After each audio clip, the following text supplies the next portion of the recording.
different time frames, different time zones. Unlike TradFi, we won't get like that typical break we're used to seeing, like we would in traditional finance. But for crypto, just kind of shown that it might slow down a bit with volatility. It got a chart, and what it's based on is the lack of selling is due to the rise in price. So really the holidays is as long as they're constantly met with a spot buyer, and as long as you're constantly being met with limited supply and limited buying, it's always going to create this grinding up price action that we're seeing. So for the holidays, as much as I do like things to calm down, expecting like some rampant flash crash. So just to put that out there, I do expect volatility to die out a bit, but really, if the trend is up, a lack of volatility is not going to hurt this. It won't stunt it. It won't push it back. It'll just continue to do what it's doing. So keep this in mind. Today's M15 is kind of just because we've been struggling a lot at this 44.5, 45K area. If you notice, our original wick into the 45K area, push on spot on Coinbase, followed by another test of it, and just can't seem to get past this 45K level. And today, in the past 24 hours, is no different. We are really fighting for these highs, and it's getting tighter and tighter. So for today, kind of a choppy water, but pretty straightforward in terms of intraday operations. Pivot and 200 EMA acting in unison here. So just getting above it, getting above 43,800 is what we want to see here in order to, because look, if we start pushing above here, we reclaim these solid levels right here. We're pushing into an area that's been very tightly consolidated. And I would assume that we smash into it, at least into our target, our take profits. So I'm looking for 43,800 here. I want to reclaim it convincingly, and that should allow us to target R1, R2, R3. But until this level is reclaimed, we just stay flat and hedged. I mean, we've had a really nasty dominance drop. Bitcoin should serve as a reference here, nothing more. It's going to underperform so long as it's dropping in dominance. I guess we have tons of other alts to play, but for reference, getting above 43,800 is going to be the best sign here. S1, S2, we don't really touch. I don't like to touch S1, S2, and we do like the S3 mean reversion play. So if we do get this, we'll look for it. If we do reclaim 43,800, we'll look for it. We'll target into R1, R2, R3, 33% across the board, and that's usually what we tend to look for. So for now, no action. Trading underneath the pivot plus 200 EMA. This is going to be our decisive point of the day, the most commonly traded price point of the day, and trading above it is significant. Trading below it is significant, and you're going to want to base your bias and at least your intraday bias based on this, right? So with BTC kind of feeling suffocated here, although holding quite high and looking like it wants to push into 44, 45,000. Let's keep this in mind. You have quite a large nasty dominance drop and some pretty good performers across the board. So keep that in mind. Bitcoin's a reference for today, 43,800. That is the fighting point. Keep this in your records. And with that, we'll move on to Ethereum's M15, which I think is going to make a lot more sense for us, be a lot more appetizing in terms of intraday scalping. And as you can see, yesterday and pretty much the whole week, we talked about the supply zone being significant, and we mapped it out as far back as the 18th of December. We've used it as a reference point and why we wouldn't take pivot setups and why we would look to take pivot setups. But as you can see, a constant fighting of this order block has finally led to using it as support and the bounce that we needed on this pivot 200 EMA level, targeting us into R1, R2, R3, which is something we should have expected today, given the dominance drop. So as long as we have trending price action, a dominance drop, we should really see this money move into ETH. This is how market cap tends to flow. Usually you have a large Bitcoin dominance rise followed by a large Bitcoin dominance drop. And the first ones to kick off are the majors, right? So what are the majors? Mostly Ethereum. Solana at this point I would consider a major. But just to put into perspective, like Solana's rallied way above my expectations at this point. Just to put into perspective. So for Ethereum, when we're looking at this on the M15, we treat it the same way as we normally would. Yesterday we've been documenting it the whole time. This demand block is significant, and trading above it is going to be significant.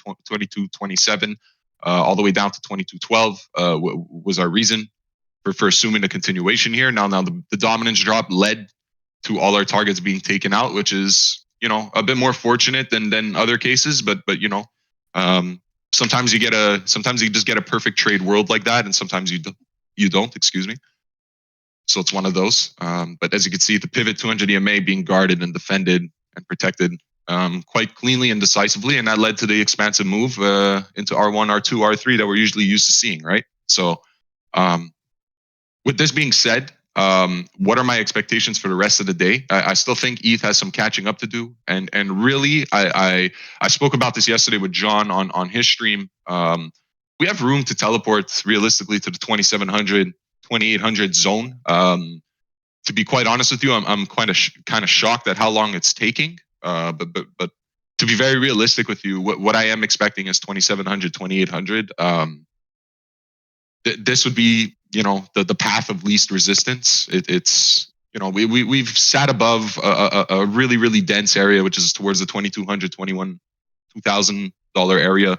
So to be sitting above this on a daily time frame is significant, and realistically, I think the major liquidity is more towards 2700, 2800. But it has been stubborn. I mean, if we look at this daily chart, it's not letting people get away with free rides. So you do have to be risk managed. You do have to be patient, and you can't be overexposed. But realistically, I want to say the trajectory is to the upside here, especially on ETH. With this dominance drop, you have to expect this money to be going somewhere. And my first assumption is going to be into ETH and then bleed into other majors. Now, this time around, compared to last cycle, one major discrepancy I've been able to note is the impressive strength and price discovery of particular pairings. INJ, I think, being the most notable one. Right, INJ has performed exceptionally well. Makes me, very sad because we did have ideas on INJ, just a little measly pullback here that we never got and got left in the dust. It is what it is. It happens. But I've faded INJ's strength, and it's been very difficult to catch this. But just to say, this, for example, WorldCoin, these are two projects that I've seen already into price discovery. Which is a bit different compared to what we're used to seeing, right? This is in price discovery. So there are a couple of pairings that are performing extremely well and are already in their price discovery market, which is quite fascinating to see. We have so many projects that still fight under in incredibly strong highs, and I could just look around at every chart and give you this assumption, right? Every chart I pretty much look at is battling some pretty good overhead resistance, and then you have very few like again WorldCoin that smashes its previous all-time high. So truly the price is undetermined. The valuation of this price is to be decided, and it goes the same for INJ. Now I know it's run quite a bit, and obviously you're not looking to FOMO into these things, but you're definitely looking to get exposure on a very sharp correction or a very sharp pullback. The only thing that's happened with these charts is I've underestimated just how aggressive these buybacks are, and it's left me in the dust, and it's costing me a lot of money. So just keeping that in mind. This cycle is just slightly different so far than the other ones. 2017 was a bit different. 2020 is a bit different, and of course, 2023 into 2024 is starting to look a lot different as well. I relate INJ much more to Link and how Link responded in 2020. I'm relating to Solana a lot more like Ethereum and how it responded in 2020. It's kind of like everything's maturing and going through its own mini cycles at this point. So pretty exciting if you're a trader, right? For the past 6 years, it's been if BTC does this, then everything else does this. And lately, it's been like, well, if BTC does this, well, it doesn't matter because these pairings will outperform and steal all the liquidity. So it's a very interesting dynamic. It's allowing us to have different multiple narratives for different projects. Not something we're used to seeing if you've been around here for a while. It's pretty much if BTC does this or if Ethereum does this, then the rest of the market does that. So very good signs for traders and a good sign that the market has matured. I want to take a look at Solana here, just because I think its daily chart has exceeded my expectations, and I think it's worth to talk about. On the M15, it trades above my level of supply and actually uses it as support right now. So this is very interesting. Is that we smashed through a level of supply that I would note on a daily time frame, which is a price we haven't seen since the Luna crisis. It's very psychological to be trading back up here and to have pretty much just blown through the initial sell wall. It's very interesting to me because I think myself included, we're underestimating just how strong of a rally you can have from the lows. Without any pullbacks like that. The real issue here is that there hasn't been any pullbacks. There's not been a strong one where I can confidently say, yeah, this is the place to buy. It's always been like 5-10% higher than where I'm looking to buy. So this is something that's interesting to me. If we look at the M15 right now on Solana, it's actually using our very prominent level over here as a level of support. So I find this very interesting. If we can continue to trade above this, we may have yet another trigger to just continue long this into the 120, 130 levels. Solana's not done yet. At least I don't think so. It's worth considering and worth charting again. Obviously, a rejection from this level has us buying back lower, and consolidating and trading above this level has us targeting this. But it's a daily chart, right? So we need to wait a bit for this to resolve. We're in a very very psychological and interesting level. So to take action here, from experience, I wouldn't. I know people will get lucky, and they could probably market long this into a blow off top. It's not how I conduct my practices. It's not how I survive in this market. So I'm gonna wait here. I'm gonna wait because the original plan from 58.60 into 85.90 tend to work out. So what we're gonna do here is we're either gonna look for signs of a hedge to be taken, and it's too soon to tell if this is actually just going to surpass or if we're just wicking in, catching the stops, and coming back down. So what we're going to do here is we're going to watch over the next couple of days what it chooses to do at this level. It's very important. We're going to probably treat this as a hedge just because this level is so psychological. I don't believe for a second this gets smashed in one go.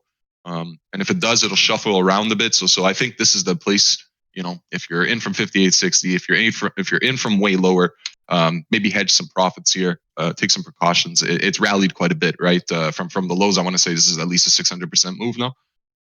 500% more or less. So keep this in mind. What a rally, what a move, and a relentless rally at that. No pullbacks, no retest of anything, and now trading into a very strong overhead level. So yeah, two courses of action here for Solana on a daily. Either you're consolidating above the supply block, you're holding it, you're trading it, you're grinding it. We're going to see something very similar to this. We're going to see something like this. It's just going to continue to grind, and then it'll pop. If we have a continued trend, it's going to look something like this. If you're taking precautions and hedging, it should shuffle like this, and then it should come back down into an area that makes more sense, and that's where you unhedge, and that's where you look to buy again. There's a bunch of ways that you can go about this, but this is how I'm going to treat it. Solana, two courses of action, treating it very similarly to how we treated this over here. So keeping that in mind, Solana has been one of the better movers, so I had to talk about it. We could talk about INJ on the M15, get a feel for it. Kind of grinding into our demand zone here that I mapped out a couple of days ago. So if we can get some strength over here, we may be looking to long it for a scalp. If I pull out my pivots, you'll be able to see it's quite self-explanatory. You're looking for support towards this S2 level. I'm not sure if it's worth taking the trade, but to see it as support is going to be a good sign for us. And then, of course, 40, 49, pivot 200 EMA. If you could reclaim this, that's a long all the way. Smash these highs. We're in price discovery, and that's how it should be treated. Price discovery markets are more looking to test its valuation rather than test its supply. So always keep that in mind. Simba asked me, why do I use the M15? It's because it's something I've studied very long. It's been, I want to say since 2018 now, I've been studying the pivot M15 strategy. And M15 is a good enough chart that provides you enough data for intraday operations. So for those who don't know, I treat my portfolios in two separate ways. I have a long-term speculative portfolio where I look to take swing long trades. I look to spot underperformed, not underperformed, but undervalued, quote unquote, what I consider in this space undervalued. And I don't ever contradict the two. My intraday strategy is to exploit immediate moves on an intraday time frame. Because if we know something about daily ideas, and if we know something about daily swings, is that it could take maybe even a couple of days, even a couple of weeks, maybe even a month to finally play out. So what do we do in between then, right? We don't want to over risk. We don't want to shuffle our bags. We don't want to go too crazy. So what do? We adopt a strategy and a system that allows us to play on an intraday level, right? So what is the purpose of the M15? The M15 is to keep us occupied with other immediate short-term opportunities that we can use with both technical reason and fundamental reasoning, while we allow our longer-term speculations to unfold. So there's a large discrepancy here. One of them is not being touched and is following a daily structure, which can take a series of weeks or months to complete. Whereas the M15 is looked at every single day with a different bias. And what do I mean by this? Is every single day I wake up, I check the top performers, I check my BTC, I check my ETH, and I look for what I can exploit out of the day. And I keep it very, very arbitrary and simple, right? What I'm looking for is, unless I can get the exact setup I'm looking for, I feel no need to touch it, because I have a long-term speculative portfolio. I have a long-term swing trading portfolio, and I have a supply and demand strategy to exploit on bigger time frames. So for the M15, realistically, what am I looking for? I'm looking for immediate explosive moves, realistically from the pivot into my take profits, and I keep them very, very simple, short and sweet. We're looking for 1 to 4% moves per day. We're really, really not looking to force that. And if it comes, it comes. If it doesn't, it's great. There will be days where you exploit 1.5% from a market. There will be days where you exploit minus 1% from a market. And then there will be days where you're exploiting 4 to 8% from the market. It's an aggregate, right? And what you're looking for is anywhere between 1 to 3% a day, without stressing yourself on making 1 to 3% a day. It's an aggregate. So some days you might end up in a loss. Some days you might end up in a profit. Some days you might end up in a tremendous profit. But it's an aggregate. So over a course of a week, over a course of a quarter, how have you performed? And that's how you should look at it. But realistically, the M15 is to keep myself occupied on an intraday level. There are tons of exploitable moves every single fucking day. Excuse my language. That can help you compound and grow a portfolio, right? So I treat it as a mini game. I treat it as a way to exploit moves in a market that maybe someone else might not be looking at, because I have a system that I trust myself, and it has rewarded me heavily for taking just the most basic of setups.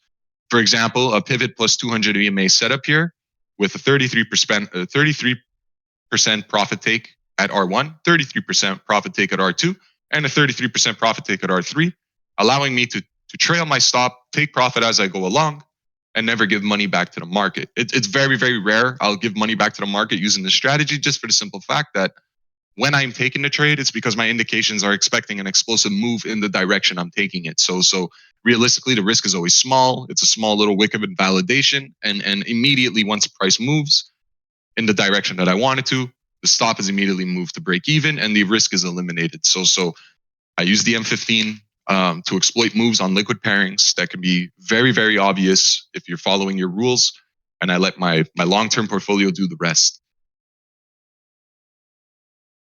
You use the 5-minute pivot, super powerful for breakout scalps and intradays. 5 minutes are a lot more imposing, demanding, and stressful. So if you have the time for it, by all means, do it. I like to keep a fair line between, work and personal life. Trading is, a gift in the sense that you win a lot of your time back. So I don't like to get sucked into this paradox where the better I do, the more time I have to spend on it. It should be the opposite. The better to do, the better you do, the less time you want to spend on it, right? Or else it just becomes an endless game and an endless sum. So the closer we are to the holidays, the better the less attached I get to my performance, and the more realistic I am about, how much I would like to trade during this time of the year. And it goes back to a post I wrote in my corner about the holidays. I've spent, way too many Christmases, underwater, overly euphoric from a position that just paid me too much, and I was never in the moment with my family. I was never in the moment with the holidays, and I realized, after 3, 4, 5 years now that I could have made money on any other fucking day. Like, there's just so many days to make money, and to be stressed on Christmas or on the holidays where you're with your family, you're just out of the moment, and it's not worth it. So keep that in mind. You're a trader. You're in a 24/7 free, blessed market. You have an opportunity every fucking day. Try to unwind a bit and stay with your family a bit. It's one real life trade I wish I could do differently, because it's not worth it. I spent most of my days getting frustrated or just over the wall ecstatic for no reason, right? And you don't have to close all your trades either, Rocky. You can just keep your exposure smaller. Keep your exposure smaller so that if price goes up, that's great. If price goes down, well, oh well, it's okay. We'll deal with it when we come back. You don't have to eliminate yourself from the market completely. If an opportunity is there, you want to take it. It's just you don't want it to spoil. You don't want to spoil a moment that happens once a year, right? Remember what we're doing this for. So yeah, I covered BTC, I covered ETH, I covered Solana. I want to cover INJ, but if you guys have anything else that I think we can cover for today, we'll talk about it. Oh yeah, we already did cover INJ. We're looking for the pivot plus 200 EMA reclaim. We're looking for support in this demand box, but we're not going to trade it just yet. We're not going to trade it just yet. We're going to look for the reclaiming of 40.49 because I think trading back up there is going to be a good idea. Ooh, they want me to take a look at DOT. I'll take a look at DOT. Okay, let's take a look at this. It's so wide. I mean, it gained so much yesterday. I'll tell you right now, this little breakup over here, followed by a test of supply, followed by another expansive move. This is going to be where your bids are. They have to be. Even your 200 EMA is indicative of it. This this demand block right here, it's quite large. So you're going to have to, I'm picking the lower end of this box here, but your bids are going to be here. And if there's any response, it should look something like this. Wick in, come back in and try to do its thing. Like it's going to look something like this. So for DOT, I mean, I don't usually trade like this on the M15, but if you get a wick into this supply, you reclaim the 200 EMA, that should be a trade that you should be able to get a nice move on that. A bit riskier, but yeah, at least DOT has some liquidity. It's actually generated a ton of volume, so that's something you could look at for sure.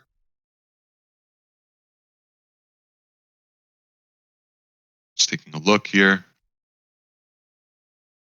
So you want me to take a look at Atom FET. Usually trade after the pivot is claimed back. Rocky Techie. I look to trade once a pivoted and 200 EMA is reclaimed. Now the reason is, and the discrepancy between this, I can't have the 200 EMA trading over my pivot. I need it supporting it underneath. So kind of like what we're seeing here, so that when we pop over, we run the stops of whoever's selling here, come back down to test the bidders. My 200 EMA is looking like this rather than something like this, and I pop over and then I fall back underneath and then I look weaker, and then you get what I'm trying to say? Like it needs to scoop upwards, not roll over upwards. There's small little discrepancies like that. So always try to make sure that your pivot is supported by your 200 EMA. It's underneath it, so when you pop, you're using it as a bedrock of support, and that's what's going to give you the momentum in the push. Do I take shorts? Not in this market. On this market, I tend to look to hedge more, right? When I'm in a trending environment like this, where I just endured a 2-year bear market, the last thing I'm looking to do is time tops. If anything, I'll look to buy lower. You buy lower and you take profit, and you hedge up the exposure from that, right? Like I'm never looking to like go full net long here and then full net short here, hoping I get this again. It's long exposure here, remove some of the exposure. If it continues, buy back in, continue more exposure, but never ever assume we're market topped just because lower high being formed here and it can go like that. It's just not. You don't want to bet on that. It's not the environment to do that just yet. And who am I to bet against or sell against BTC, right? It's better sometimes to just hedge up and look for the better place to buy back lower. They want me to take a look at FET, so we'll take a look at FET. We'll do a couple more of these, and then we'll do like a last second Q&A. We'll just chat shit. We'll talk about some mistakes, some winners this week, and we'll keep it from there. FET. Oh boy, quite a rally, huh? Ugh. I don't necessarily like this chart. It's not my favorite. I'll be honest with you.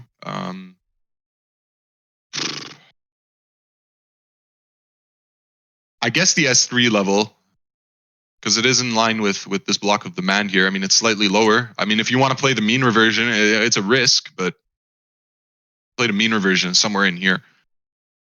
Because if you're wrong on this, it's going down here. So if you agree that because this level hasn't been tapped into since its run up. So if you think this is supply, this demand over here is sufficient enough, we'd have to see that as we drive into it. But this would be the area I expect a value buy just because of how low it would be trending underneath our pivot in 200 EMA, and it would fall in line with our mean reversion play. So that makes a lot of sense. It does make a lot of sense. Yeah, you use the same pivot strategy on an overall bearish trend. That's it. It's just instead of looking to be risk on all the time, you're looking to be risk off. Because a bear market and a bearish trend, the goal, and you'll see this because I'm assuming, if you guys start with smaller capital, you feel like the market always has something to give to you, and that's true. That's true in many ways. When you're starting with 1 to 10 grand, even 100 grand, um, opportunity is everywhere for you, right? It's very rare that you're in a position where you have stuff to lose, and you do, right? Because 100K, but in comparison to bigger players, they have to be much more defensive in environments that don't suit risk on um, environments, right? So they have to be a lot more protected. Their mentality is a lot more suffer the least amount of drawdown as possible. So I tend to apply the same strategy because it's more effective. In a bearish trend, it's less about growing your portfolio, more about retaining it and protecting it because money is being sucked out of the market, right? If you're in a bearish trend, it means money is being taken away from your market. So realistically, you want to retain this as much as you can. It's very, very unlikely you will outperform money being taken away from the market. You have to assume that if you dominated a bullish trend, there's absolutely no way you will dominate the bearish trend. It's. I'm assuming if you dominate a bullish trend, it means that you've had that conviction the whole rally and the whole way through. You've had no time to formulate a bear thesis, and by the time the major opportunity extraction point from that moment, you should still be locked into kind of like a bull thesis, right? So it's very, very hard to exploit both markets. So that's why it's like when you dominate a bullish trend, in a bearish trend, you really just want to be retaining as the least amount of drawdown as possible. So yeah, I could still use the M15, for bearish trends, but they are a lot less opportunistic and they tend to fizzle out a lot. So like what you'll see a lot of the time in a bearish downtrend is you'll see us reclaim this, right? We'll reclaim and we're like, okay, we're getting the trigger. It's all good. And it'll hit R1 and then it'll just continue to bleed out, and it's a lot more difficult to exploit a market that's looking to sell all the time. You can use it for a short setup, right? You can use it for a short setup. You absolutely can. The same way I look to hedge, right? The same way I look to hedge when I'm seeing rejection from the pivot in 200 EMA. Technically, what I'm doing here, when I'm telling you, hey, I'm staying flat and hedged here, I have no position. I have no position, right? So technically, what I am trying to say here is I'm expecting the market to go down. The only difference between me and a net shorter is someone's willing to bet that they could buy back lower. I'm just willing to say, okay, I'm not playing my hand here. I check. It's kind of like a poker game, right? I'm checking here. I'm not, I'm not playing a bet. I want price to go down because my system tells me that I should expect caution here, but I'm not going to bet on this. I'm not going to bet on this because at any moment it just goes, oh, thanks for playing, and then you have to remanage the position. And really, you should have always just been long because we're in a bullish trend. There's no fucking point, right? But when you're in a bearish trend, the same way I look for flat hedged, flatter hedge, the same way I look for S3 mean reversion plays, well, the same way I would look for R3 mean reversion plays. You just invert it, you vice versa it. And that's very important, right? So a pivot strategy, it can be used the same way in a net short environment. It's just always remember that net shorts and short selling, you need to understand volume and deltas like very, very well. If not, you will get slipped and you will get smoked. So it's like a lot of the times I was raised into this market where short selling was a thing that didn't exist yet. In 2016, alts were brand new.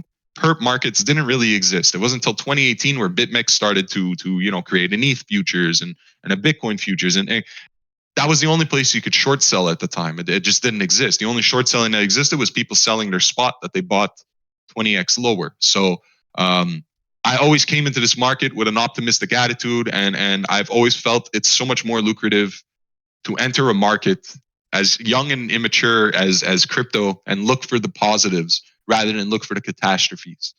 So that's my motto. That's my way of life. That's how I made a living for myself in crypto, and I never had to touch that short button, not once. Like actually, not once. So keeping that in mind, If you want to be a net shorter, if you want to be someone that plays both sides of the market, the pivot strategy is going to work. It's just the slippage on ideas that are wrong can cost you. Could cost you a lot more than you were anticipating. So always keep that in mind. But the same way I would I would treat this pivot strategy as a bearish setup is the same way you can apply it. With your quote unquote short selling, right? If I'm flat and hedge from the pivot, it's because I'm not expecting it to reclaim, right? And I'd be looking to cover at S3 because that's typically where I'd look for long exposure on a day that's rejecting from my pivot into GDMA. So I hope that makes sense. I hope I didn't go off too crazy here. Does anybody have any questions about what we just discussed?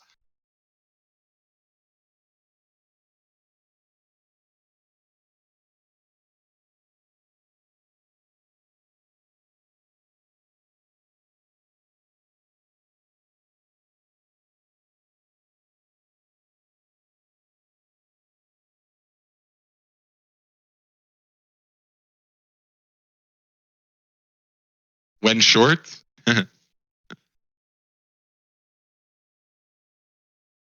I'll share my pivot settings right here. You just go to pivot point standard and you use these. The number of pivots back will show you yesterday and the day before's pivot, so it can get really messy. And the more you get into the system, the more you're gonna be able to use every level that you see here. But of course, it's a slow pill. This right? It's a slow release pill. If I open my charts every day and try to analyze this in my corner, you guys would actually go insane. So like it's a slow roll on how to add more context to a strategy, and eventually you guys will always have something to exploit, like literally every minute of the day. It's just if I overwhelm you all with a bunch of bleeps and blops on the chart, you're gonna go nuts. So I try to make you guys understand the fundamental, dealing with the pivots that are reset every single day and how to operate on those. And then once you operate on those, you can add more context to the ones of the past 2-3 days and the past 4 or 5 days, and then it all comes back full circle.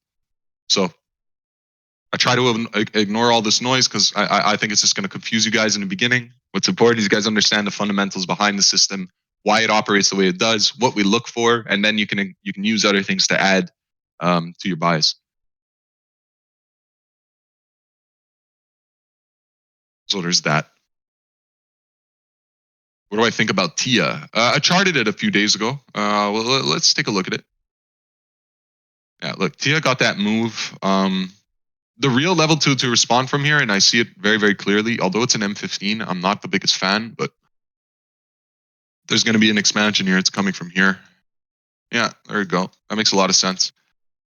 Now, even crazier is that if this is bullish as shit, which it could be, we should round out here and continue moving up, right? Because this has been tapped into, this showed strength, right? So we couldn't even go back into these bids. Someone walked it up, and now we should be walking it up again. And then it should go like that. Like if you have a bullish trend here, it should just be scoop, reclaim our pivot plus 200 EMA, give us the confluence, and expect the expansive and explosive move into the $13 area. So that's really the plan here. It's either you get a stink bid towards the $11-10 zone, or we scoop up right here. We push the stops of whoever's selling this area, come back to retest the pivot 200 EMA that's doing this, and then you fly. This would be my approach to this chart here. Just trying to map out like on a day-to-day reference here. And I know I look like a mad scientist, but it is what it is. You're looking for something similar. That's. I'll take a look at Pyth. I'll take a look at Pyth for you. And after that, I guess we'll just talk a bit. So Pyth is interesting to me because this is like a more consistent downtrend than we've been used to seeing.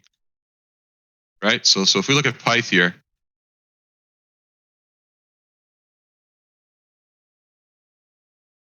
This is one of the charts that like when I look at the rest of the market, I ask why even trade this right now. Do you get what I'm trying to say?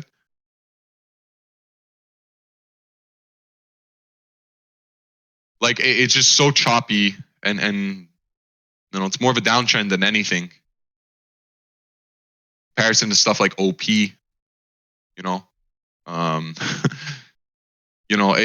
it's hard to want to trade Pyth right now. Like I get it. I just think there's too much to prove here. Like there's just too much to prove. it's.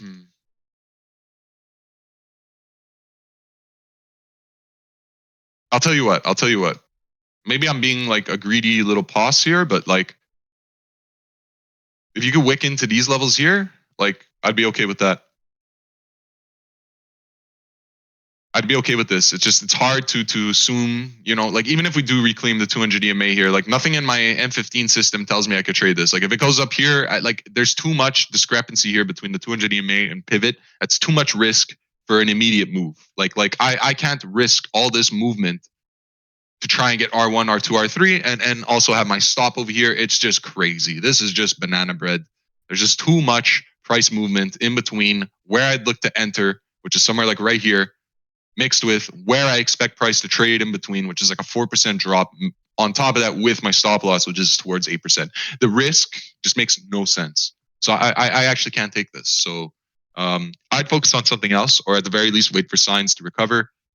Getting back above 37.5 and resetting that on a daily would look a lot more optimistic for another intraday strategy. So just keep that in mind. Don't try to force ideas. Again, it can easily do this. I just my strategy is not giving me any clear long here, so I'm not going to touch it.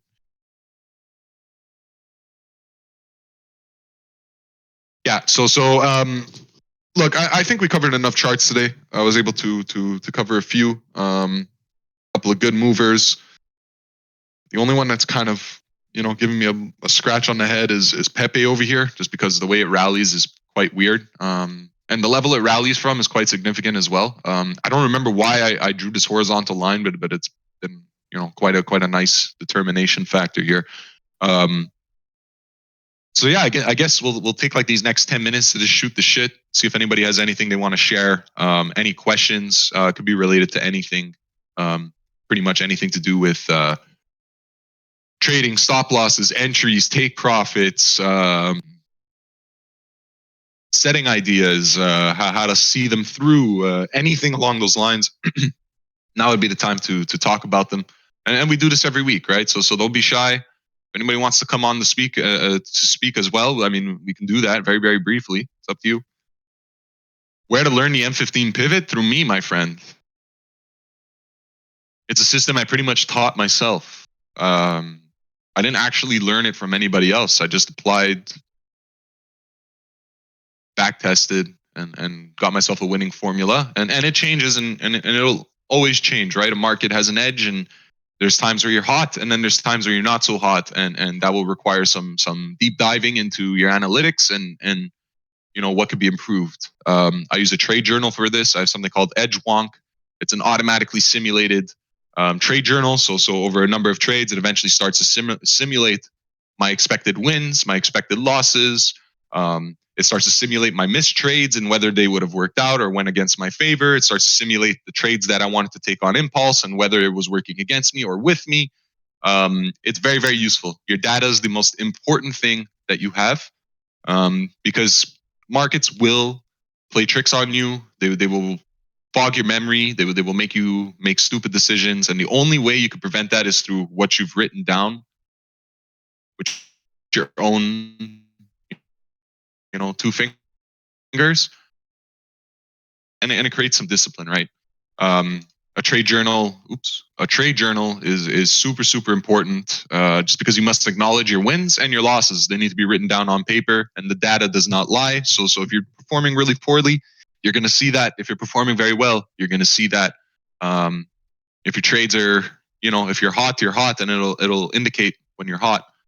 When it's cold, it will indicate that as well, and it'll also indicate something needs to change. So I strongly recommend you guys take your trading seriously, and the first step to taking it seriously is every single thing you do in this market always has a logged course of action, meaning every single thing that you actually do, every button that you actually click, every news that you consider, every thought that you've ever had is being put and documented.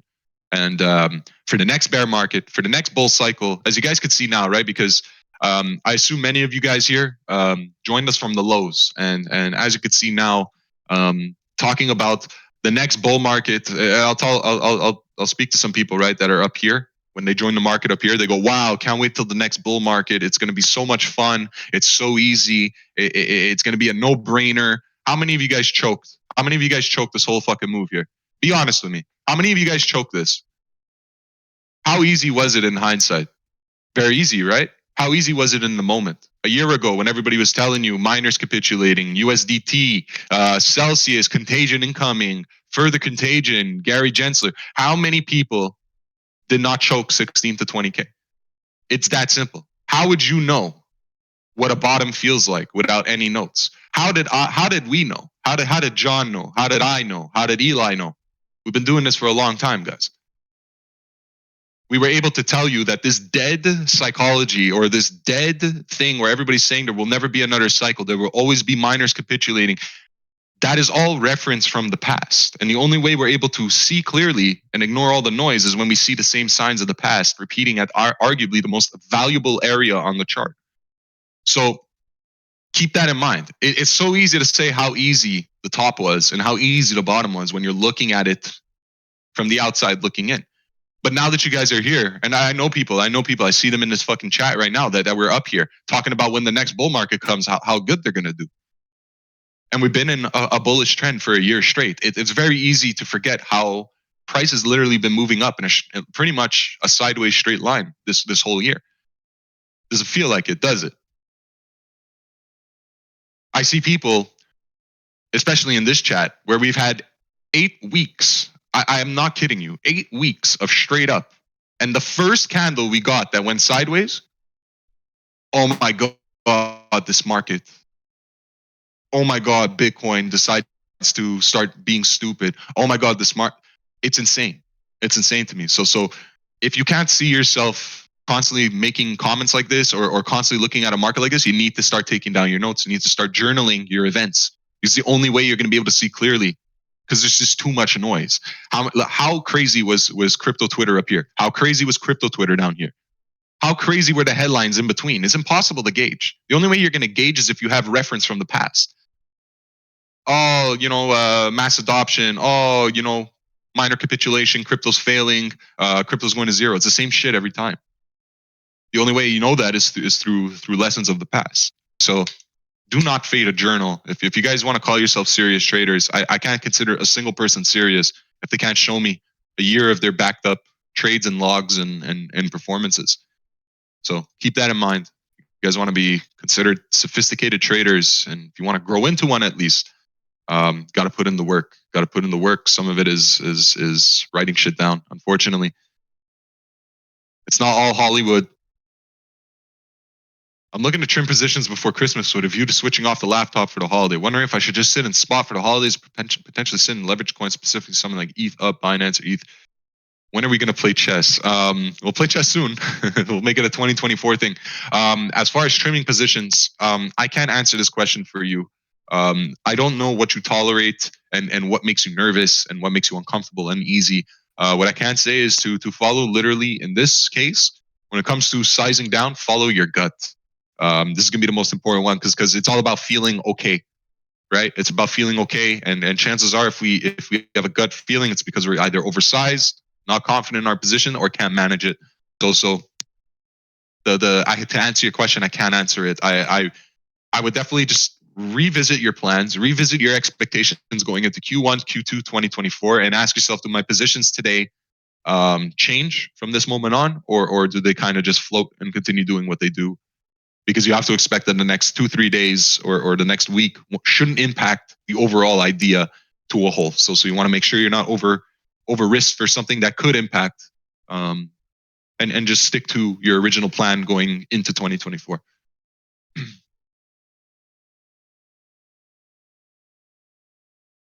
Merry Christmas, Boulange. That's a Pillsbury Dolbar. Boulangerie. You're a baker. All right. So, any other questions before we head this off? I think we've had a pretty good stream here.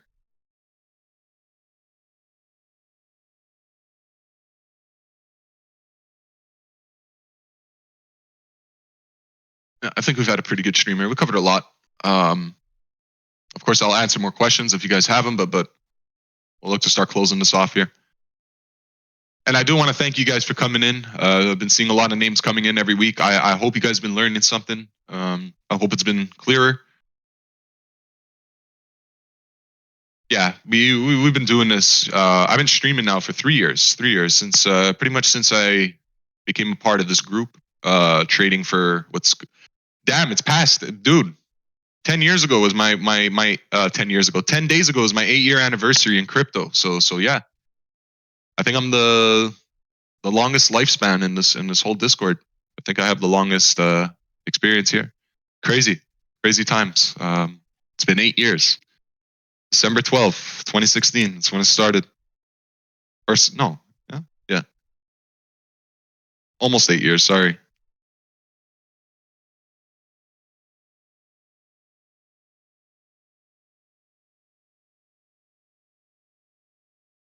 7 years. Sorry, Jesus.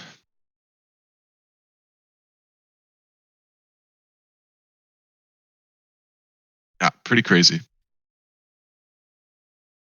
ETH BTC and a bounce point, guys. If you get a bounce from here, this is gonna be wild. Like this is gonna be a crazy alt season. By the way, just letting you know. Like this. Oh boy, when do we get a seahorse costume? Okay, look, I'll be honest with you. I kind of botched that promise on Twitch 2 years ago. So if we get back to 69K, I'll do it. I'll fucking do it. I swear to God. Like, I'll actually do it. You were buying stuff with BDC in 2013, and that's the value of why it is so hard and so rare to find someone that still has BDC from the 2013 days. It just, you don't know, like, we don't understand time like that. We're stuck in it, right?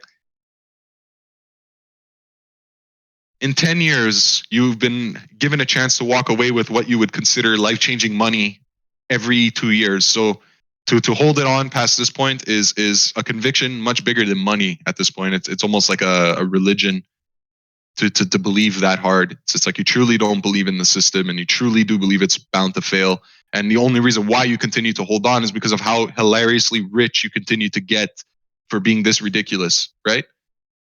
Isn't it crazy when you think about it? Most people, you know, over the past 5, 6 years would have found some moment to sell. It is what it is. 1 year in crypto also feels like 10 years in TradFi. So much happening all the time. Absolutely. Absolutely. Absolutely. We do not stop under any circumstance. Holiday, nobody cares. World disaster, nobody cares. Um, you go to bed, nobody cares. Asia's awake. Asia goes to bed, nobody cares. US is awake.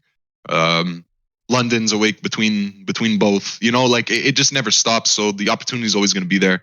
But markets mature and cycle much quicker, right? Like much quicker, and they're free.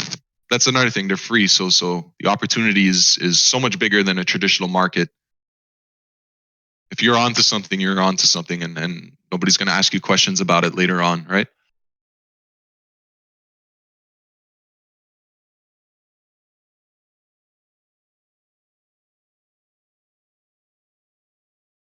But yeah,